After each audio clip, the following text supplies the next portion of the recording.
दिवे आजोबा तेल नसेल तर दिवा कसा काय पेटणार?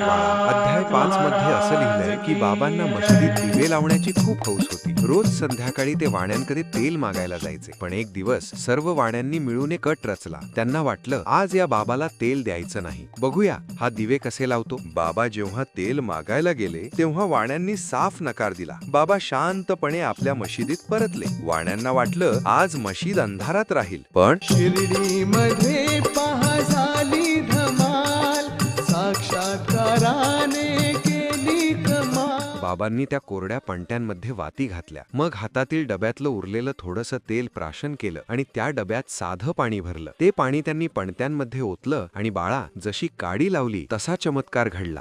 पाण्यावरी दिवे पेटतील, जिंदुबळ्यांना ज्योती मिळतील. जो तो बोलू लागला